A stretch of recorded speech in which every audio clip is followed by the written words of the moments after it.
Vamos avançar um pouquinho mais. Eu sou o caminho, a verdade e a vida.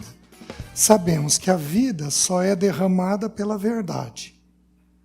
E agora nós vamos entrar em qual caminho que nós estabelecemos essa verdade. Vocês podem ver que eu já falei um pouquinho sobre conversa, porque as coisas são muito próximas, conversa e verdade. Então o que nós vamos falar agora é sobre essa questão de como conversar. Eu quero falar um pouquinho sobre paz e guerra. Tá? Quero mostrar alguns princípios para os irmãos a respeito disso. O Salmo 128 é um salmo escrito para o homem casado, porque ele diz assim: tua esposa no interior de tua casa. Então ele é para nós, os homens casados. E ele ensina ali uma série de coisas que nós homens temos que prover. Nós temos que prover vida com Deus, no versículo 1.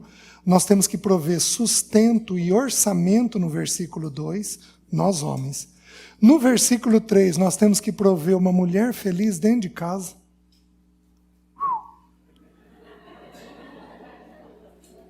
Vocês acham que nossa vida é fácil?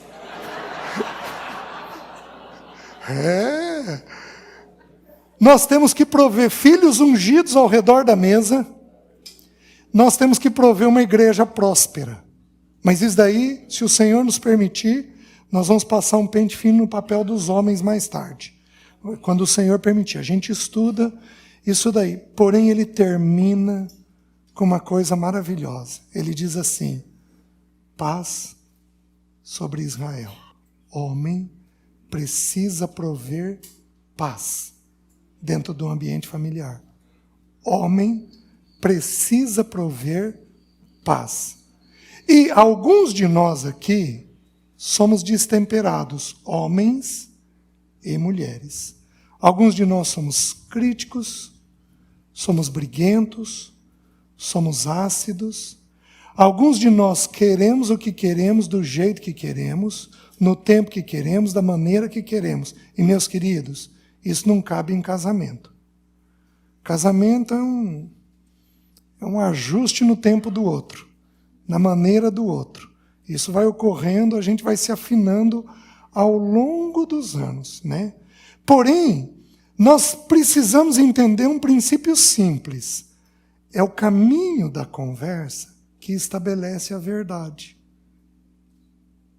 Não é à toa que o nosso Senhor é o verbo. Sabe o que significa verbo? A palavra por excelência. Meus queridos, pensa comigo.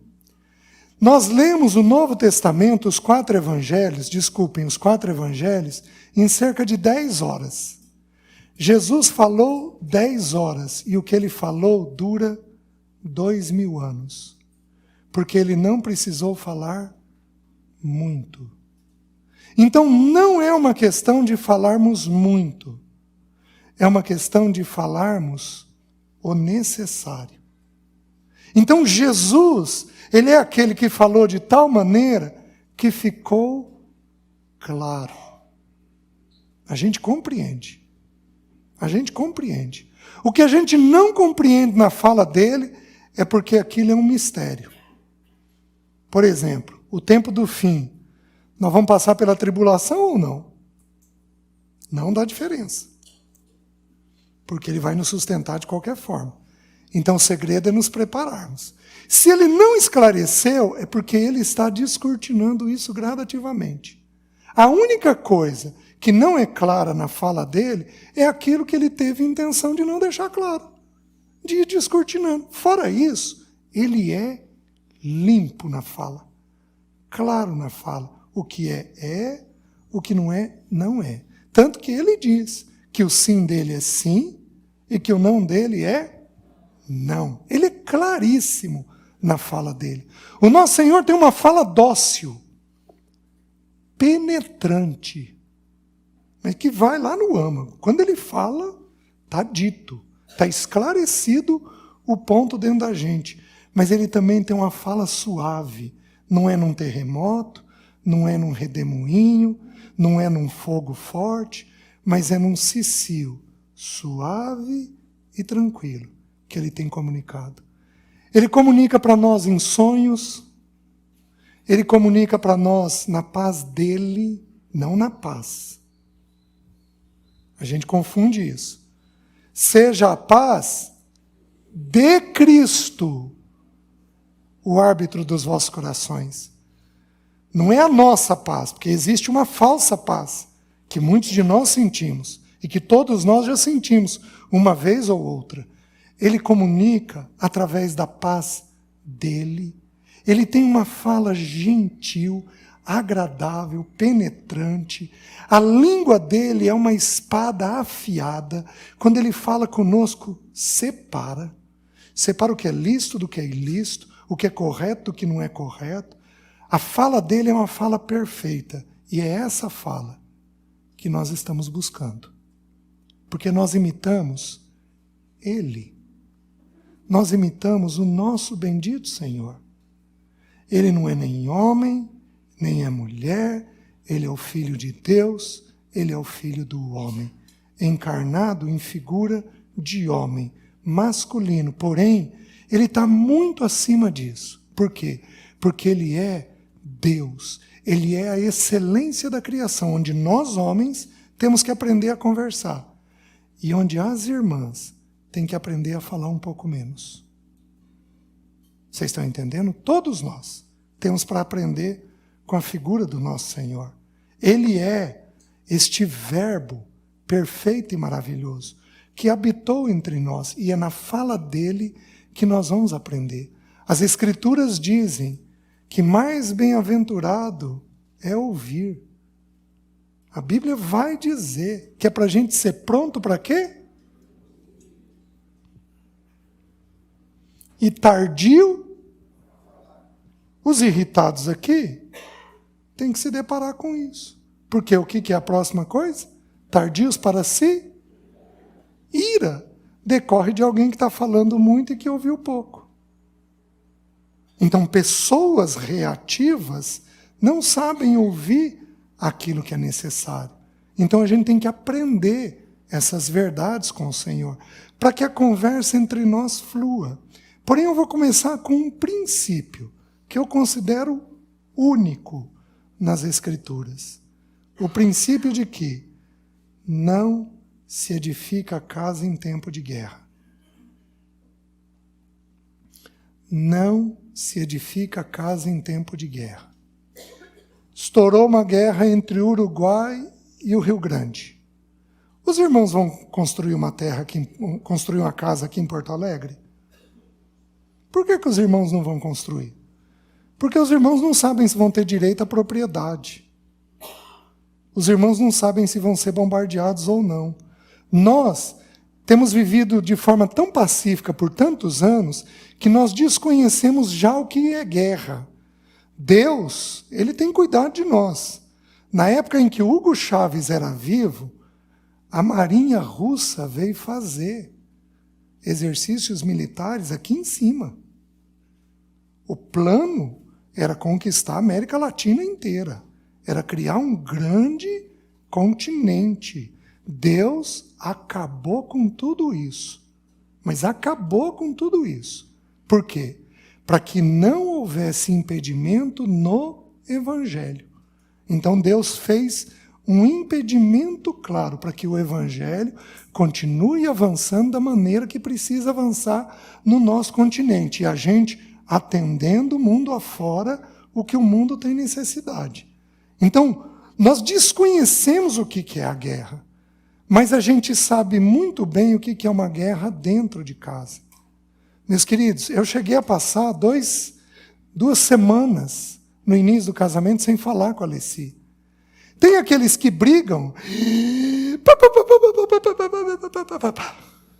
Tem aqueles que brigam. Isso também é uma briga. Mas tem aqueles que, a minha semelhança, tem a briga velada. Não conversam. Não falam. Estão com o coração fechado. Não conseguem sentar, às vezes, na mesma mesa. Tem alguém assim? Não levanta a mão. Eu já vi que tem mais gente com que veio de guerra, né? Mas tem aquela guerra que é velada. Homem tem muito disso. E algumas poucas irmãs que confundem submissão com anulação também têm essa atitude. Tem uma atitude onde não falam, com medo de serem desrespeitosas. Não tem jeito de auxiliar se você não falar. Como é que você vai auxiliar sem falar?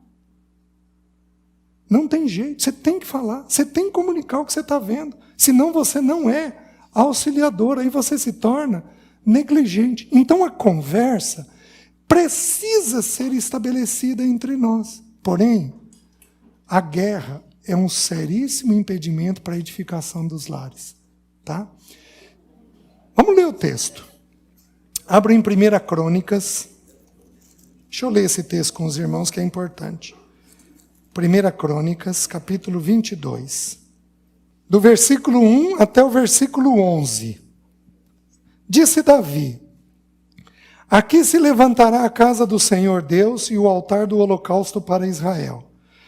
Deu ordem Davi para que fossem ajuntados os estrangeiros que estavam na terra de Israel e encarregou pedreiros que preparassem pedras de cantaria para se edificar a casa de Deus. Aparelhou Davi ferros em abundância para os pregos das folhas das portas e para as junturas, como também bronze em abundância, que nem foi pesado. Madeira de cedro sem conta, porque os sidônios e tírios a traziam a Davi em grande quantidade. Pois dizia Davi: Salomão, meu filho, ainda é moço e tenro, e a casa que se há de edificar para o Senhor deve ser sobremodo magnificente, para nome e glória em todas as terras. Providenciarei, pois, para ela o necessário. Assim o aparelhou Davi em abundância antes da sua morte. Então chamou Salomão seu filho e lhe ordenou que edificasse casa ao Senhor Deus de Israel. Disse Davi a Salomão: filho meu, tive a intenção de edificar uma casa ao nome do Senhor meu Deus. Porém a mim me veio a palavra do Senhor dizendo: tu derramaste sangue em abundância e fizeste grandes guerras. Não edificarás casa ao meu nome, porquanto muito sangue tens derramado na terra na minha presença. Eis que te nascerá um filho, que será um homem sereno. Olha, gente.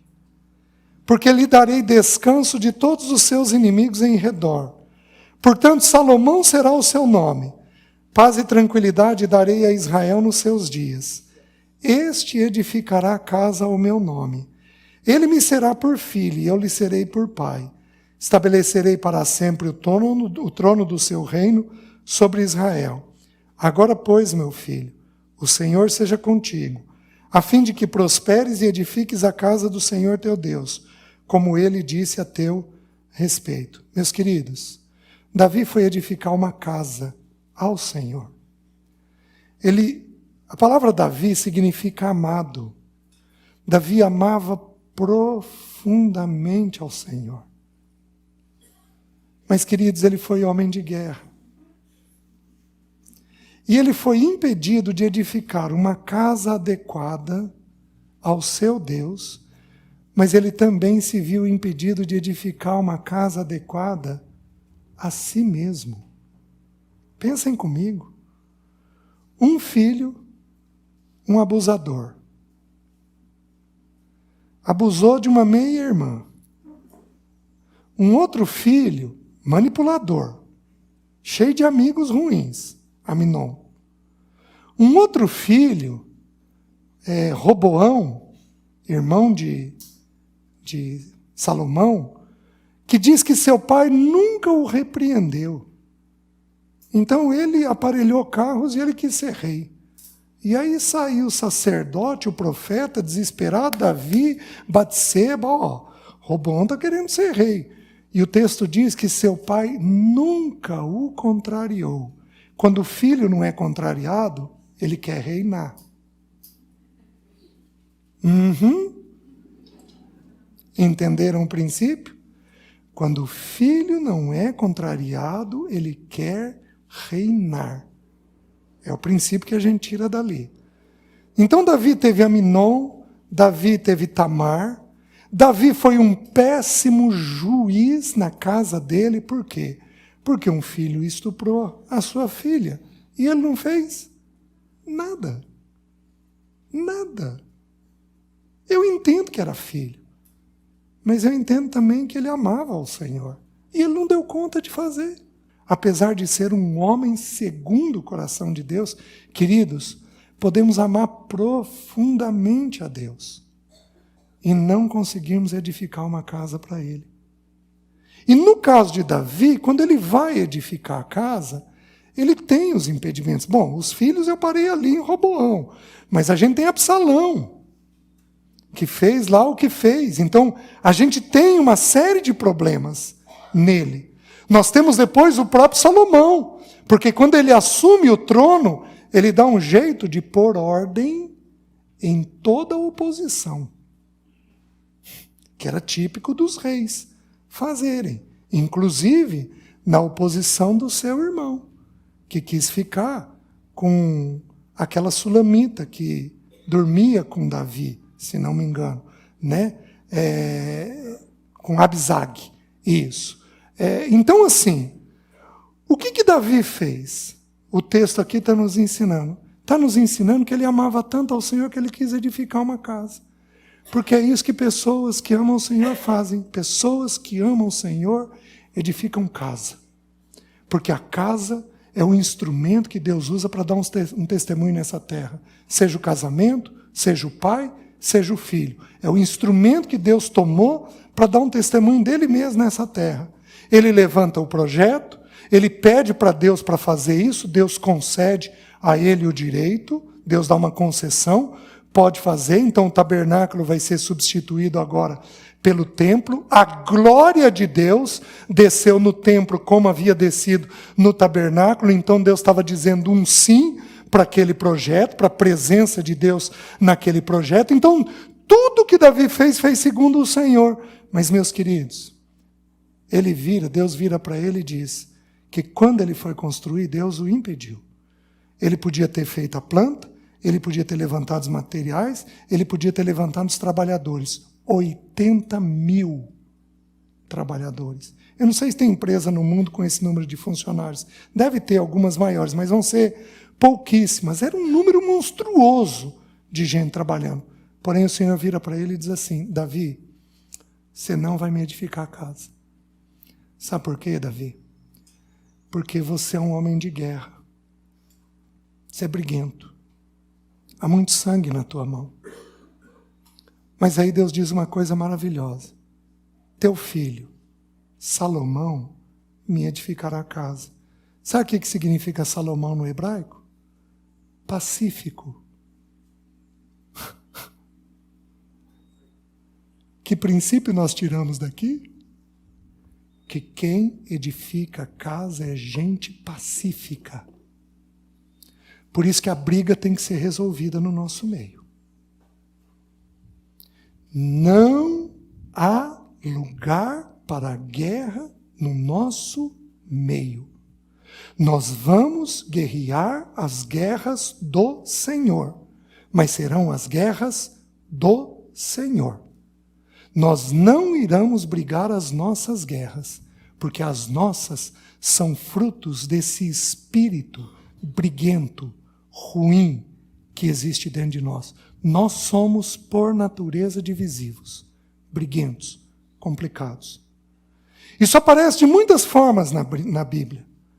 Quando Abraão está com Sarai, eles saem para ter um filho, um herdeiro, passam-se perto de 13 anos e o herdeiro não vem. E Sarai significa contenciosa, briguenta, barraqueira. As irmãs estão entendendo? Numa versão moderna, é essa mulher barraqueira, encrenqueira, que arruma encrenca, que arruma problema, que quer a vontade dela. Entendo ela. Uma mãe que queria ser mãe, não conseguindo ser mãe. Porém, nós temos o exemplo de Ana, que pôs o joelho no chão e buscou o Senhor. E no tempo devido, Deus atendeu. Mas não, ela foi encrenqueira. semeou encrenca, colheu encrenca. Tem quase 4.000 anos esse negócio. Então, esse espírito do atrito, da briga, da guerra, seja ela frontal, seja ela velada, esse espírito tem que ser tirado do nosso meio. Quando eu entendi esse princípio, eu disse para a Alessi, a partir de hoje não há mais guerra em casa. Chegou. Não há mais guerra em casa.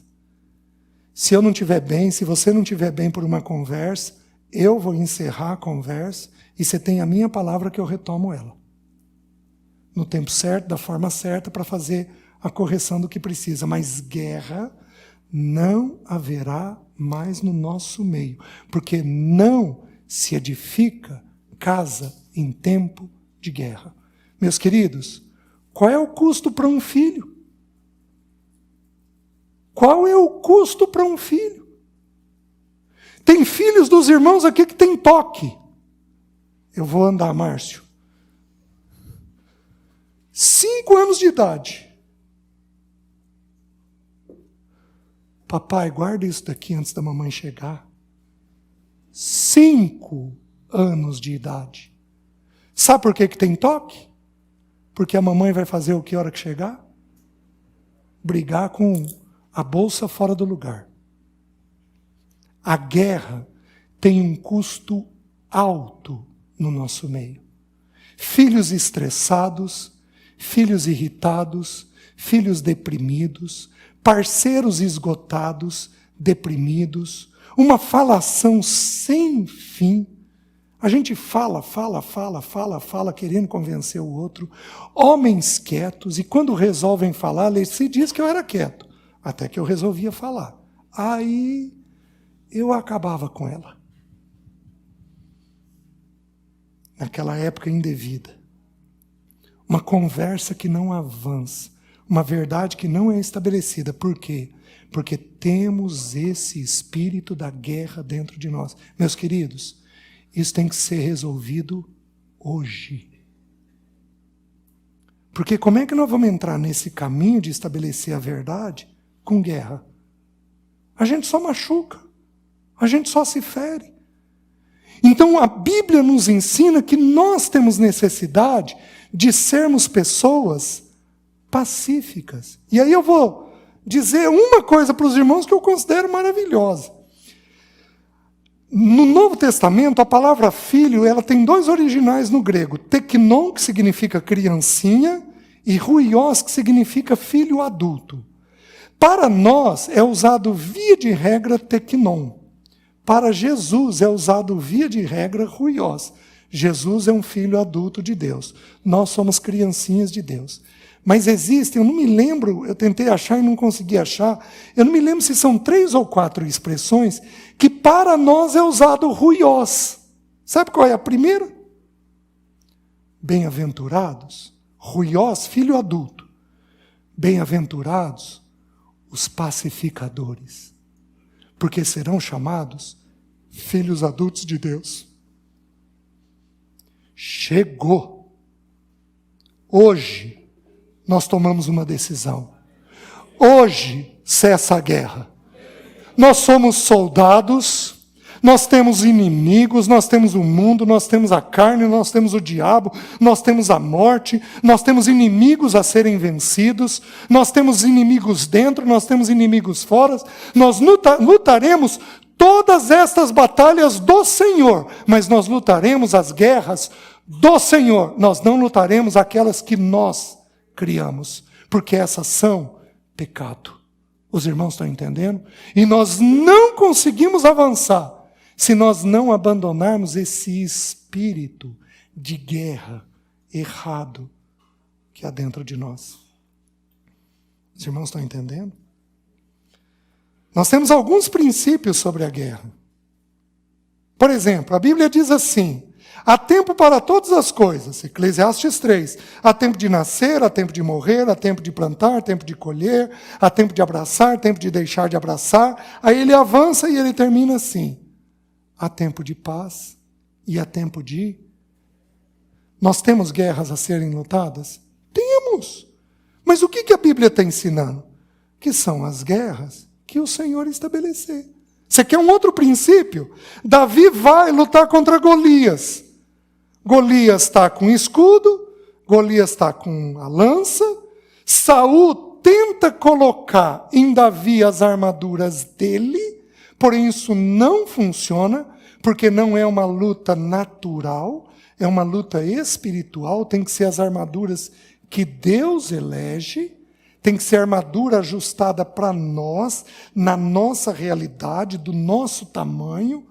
Davi vai lutar contra ele, e Golias vira e diz, mas eu sou um cão, para você vir comigo desse jeito, sem armadura, sem nada?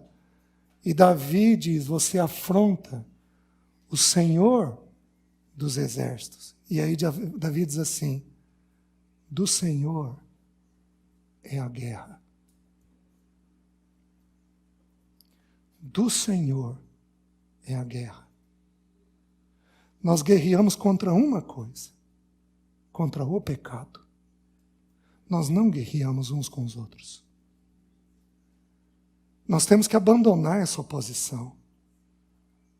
Nós temos que abandonar esse enfrentamento. Nós temos que abandonar esse falar coisas indevidas para o nosso parceiro. Nós temos que abandonar a comparação. Você é parecido com fulano, com ciclano.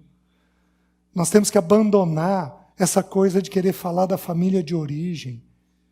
E num primeiro momento falar de nós, das nossas coisas. Meus queridos, nós temos que abandonar isso e enfrentar sim o pecado. Enfrentar aquilo que é devido. Vocês querem ver como é distorcido dentro de nós? Você tem uma criancinha de 2 anos dentro de casa. E vamos dizer que você ainda morasse numa casa com carpê. Isso não existe mais, mas vamos dizer. Teu filho vai lá, pega na geladeira o açucareiro. E ele sai em casa.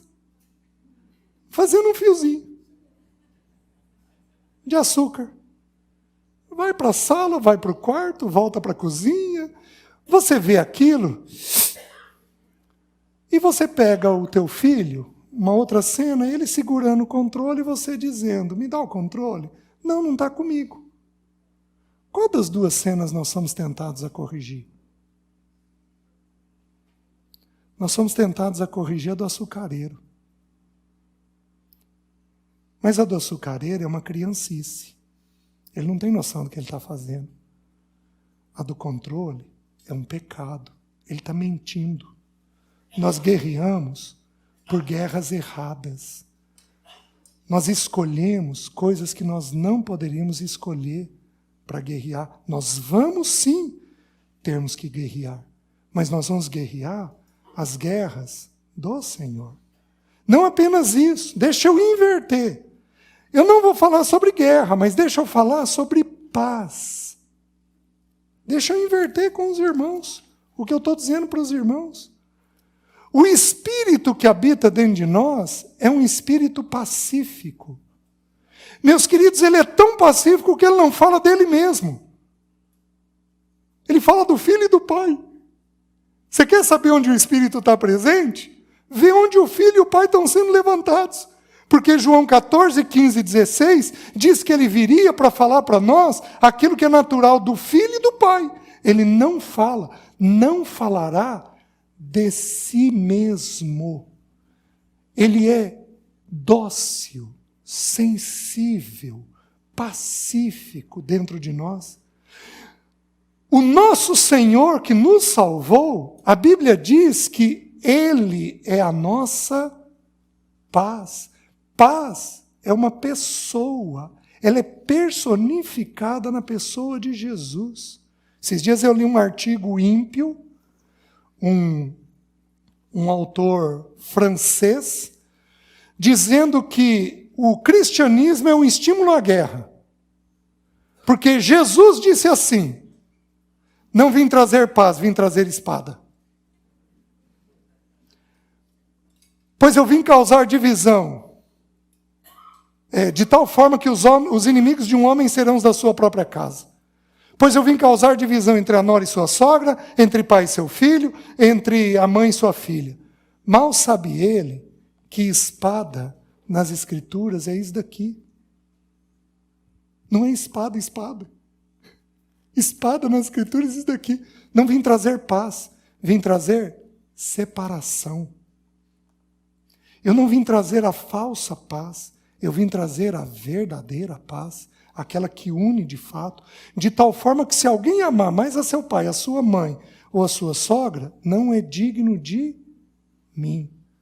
Então ele ensina o princípio ali de que Jesus é esse unificador. Deus é um Deus de separação. O que significa a palavra santo? Separado. O que significa a palavra igreja, eclésia? Tirados para fora. Então Deus, ele faz separação, mas ele faz separação do que é pecaminoso e do que é santo. Então quais são as guerras que nós compramos? Nós compramos a guerra que envolve pecado. Não envolver o pecado é um jeito de um jeito do outro, uma mania. Nós vamos sentar e conversar para ver se aquilo é, então, possível. Por quê? Porque Jesus é esse Deus pacífico. Agora, eu vou mais longe. No capítulo, não precisam abrir, no capítulo 4 de Efésios, Jesus fala algo interessante. Paulo fala algo interessante. Paulo diz assim, Jesus é a nossa paz. E tendo derribado a parede da separação, de ambos os povos fez um. Meus queridos, quando brigamos num nível exagerado, é um sinal que não estamos consagrados de um jeito adequado ao Senhor. Porque a natureza do nosso Senhor não é a natureza briguenta. Então, quando o casal entra aí numa sequência de briga, numa briga que dura muito tempo, tem temas que vão ser difíceis. Todos os casais aqui têm temas que vão demandar mais tempo para ajustar. Mas, meus queridos, não é natural nós ficarmos afastados. Nós temos essa briga nesse nível. Quando temos, é porque um dos dois, ou os dois, não estão consagrados ao Senhor de um jeito adequado. Porque o Deus que habita em nós, ele é, por natureza, um Deus pacífico. E aí eu quero encerrar isso, antes de avançarmos um pouquinho mais, nós temos uns 17 minutos. Antes de terminar isso, eu quero mostrar 2 versículos para os irmãos. Abram, por favor, em 1 Pedro 3,11. Vamos ler o 10 e o 11. Diz assim, pois quem quer amar a vida e ver dias felizes, refreie a língua do mal e evite que os seus lábios falem dolosamente. Aparte-se do mal, pratique o que é bom, busque a paz e empenhe-se por... Paz tem que ser buscada. Eu tenho que me empenhar para ter. Eu tenho que me empenhar para ter. E eu vou dizer uma coisa aqui para as irmãs, mas com toda a consideração do mundo, porque eu ajudo as irmãs há muitos anos. Nós temos aí uma desculpa grande da TPM, pois eu vou dar para as irmãs a minha impressão. TPM é um estado orgânico. É uma mudança hormonal. Até aí, tudo bem, a Bíblia leva isso em conta, diz que o natural vem antes do espiritual. Isso tem que ser visto, isso tem que ser respeitado. Porém, eu vou dizer uma coisa na prática. Ira é pecado, com TPM ou sem. Briga é pecado, com TPM ou sem. Irritação, braveza, estupidez é pecado, com TPM ou sem. E eu vou dizer a minha visão. As irmãs que mais encontram verdade e que se empenham por alcançar o Senhor são as que menos sofrem com TPM. Porque elas têm as coisas mais bem resolvidas. O que agrava a TPM de uma mulher? O que agrava a TPM de uma mulher é coisa mal resolvida. Ué, resolva as suas. Ah, mas e as do meu casamento? Ué, tentou resolver e não conseguiu, tenha paz em Deus. Porque o teu pai sabe onde está te levando. Põe a soberania e a paternidade dele no assunto, que você vai encontrar paz. Então, não há justificativa para as irmãs. Para nós, homens, nós temos que compreender. Mas para as irmãs, se você cair em pecado, não há justificativa, não dá para se esconder atrás disso. As irmãs estão entendendo? Porque briga é pecado, vai contra a natureza do nosso Senhor. Então a paz precisa ser buscada. Sabe aquela coisinha de chegar no final do dia? Vem cá, a nossa conversa não foi boa, mas eu preciso dizer que eu te amo, te quero, te desejo, vamos ficar em paz, vamos retomar esse assunto daqui a pouco. Se nós não conseguirmos, vamos pedir ajuda de um irmão para a gente resolver. A gente encerra o assunto, mesmo sem ter resolvido. Nem tudo nós vamos conseguir resolver de pronto. Então nós temos que resolver uma demanda, ainda que a solução não tenha sido alcançada, mas nós resolvemos aquele espírito ruim que ficou entre o casal.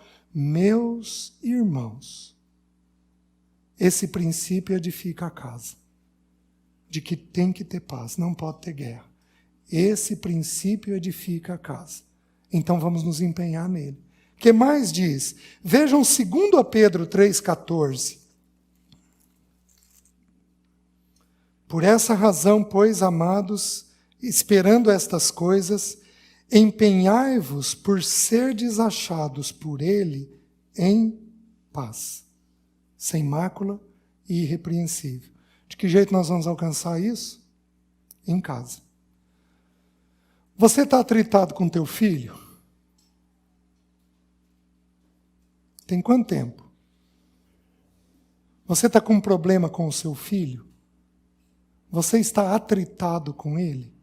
Quanto tempo perdura isso? Esses dias eu ouvi uma expressão do Paulo Bornelli. Eu fiquei tão feliz. Paulo Bornelli é um irmão querido, ajudou muitos casais, agora já está com 80 anos, os filhos pediram para ele não viajar mais, edificando a igreja. Ele disse que teve um problema com a Dulce. Ele contou isso há algum tempo aí, eu estava num encontro, e eu ouvindo, e ele falou, tive um problema com a Dulce. E o problema tomou uma proporção que eu peguei e saí de casa, 10 horas da manhã. Mas um pouco antes do meio-dia, eu estava tão quebrado dentro de mim, mas tão quebrado que eu tive que voltar, pedir perdão e alcançar a paz. Eu fiquei pensando, meu Deus, ele levou 2 horas. Quanto tempo eu levaria? Porque alguns de nós somos bons de briga. Quanto tempo você levaria?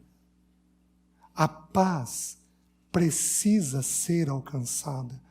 Quanto depender de vós, tende paz. Então você vai fazer o teu papel para ter essa paz. Você levanta a voz, você vai pedir perdão. Você fica calado em demasia, você vai pedir perdão. Você é estúpido, fala coisas indevidas, você vai pedir perdão. Você compara, você vai pedir perdão. Me diz um texto bíblico em que Jesus comparou. Me dá um texto em que Jesus fez comparação. Me dá um texto em que Jesus virou assim, ô Pedro, observa João, ô meu amigo, vamos ser igual a ele? Ele reclina a cabeça aqui no peito. Me diz um texto em que Jesus comparou um com o outro. Aliás, quando Pedro tentou fazer lá em João 21, depois dos 3, tu me amas, tu me amas, tu me amas, e eles vão saindo, Pedro diz assim, e quanto a este? O que Jesus faz? O que te importa?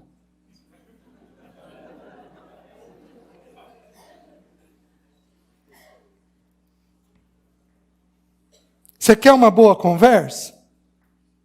Olha uma boa conversa. Eu estou conversando com a Alessi e nós estamos falando algo sobre mim e de repente eu viro e digo, Mas Leci, isso daqui em você? A Leci quer ver inteligência? A Leci tem que virar e falar, César, você quer falar sobre mim? Não tem problema. Mas vamos terminar o assunto sobre você.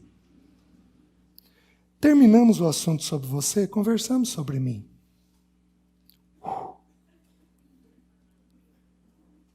Porque a tendência da gente, a gente ouviu que a melhor defesa, mas nós estamos nos defendendo? Ou nós estamos estabelecendo a verdade? Se ela vai estabelecer a verdade a meu respeito, tá bom, eu vou falar e eu vou ter que ficar quieto. E eu vou ter que terminar, tá bom, querida.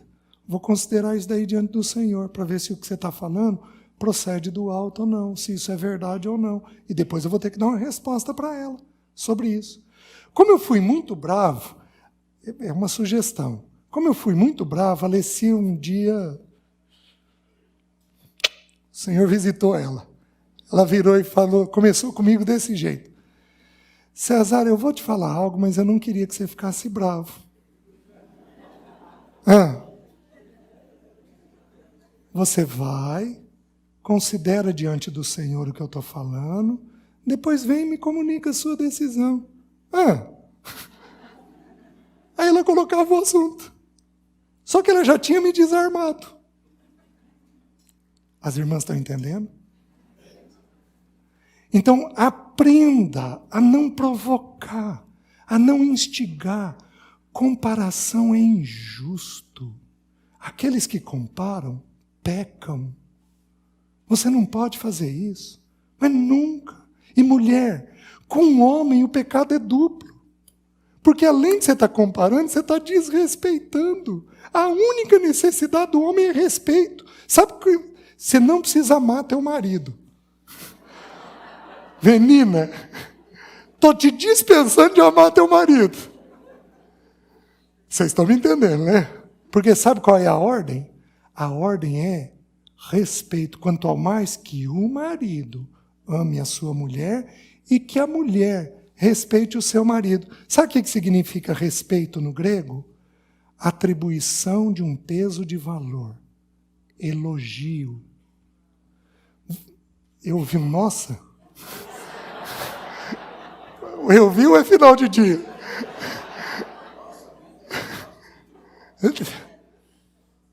Presta atenção, você pode criticar seu marido. O que você não pode é não elogiá-lo, porque isso consiste em pecado. Isso é uma boa conversa. Uma conversa que vai estabelecendo os valores de uma forma adequada. Então, se há esse tipo de pecado no nosso meio, braveza, palavra ofensiva, julgamento de coração, palavras estúpidas, comparação, coisas injustas ditas, exageros dito. Você nunca fez isso por mim, ninguém, você não faz nada que eu peço, esses exageros, nunca, nada, ninguém, toda vez, todo mundo, essas coisas que são tipo de argumentador e que não estabelecem a verdade. Essas coisas precisam ser abandonadas e a gente precisa pedir perdão, para a gente então aprender a ter essa conversa. Paz precisa ser buscada. Amém? Amanhã cedo nós terminamos com o que é uma boa conversa. Eu não vou entrar agora porque eu não vou conseguir parar. Então acho que já é o suficiente. Vamos para casa pensando. Curva sua cabeça. Curva sua cabeça. Vamos orar por nós? Vamos lá, deixa eu orar pelos irmãos. Espírito de Deus, obrigado pelo teu auxílio. E perdoa a multidão dos nossos pecados. Somos encrenqueiros, somos problemáticos, somos divisivos, somos de guerra, não somos de paz, mas nós pedimos o teu perdão e pedimos a tua ajuda, pedimos o teu socorro, para que a gente alcance aquilo que o Senhor deseja, que os lares aqui sejam libertos, que os lares aqui sejam edificados e que assim o teu nome seja glorificado. Em nome de Jesus nós oramos. Amém. Deus abençoe, irmãos.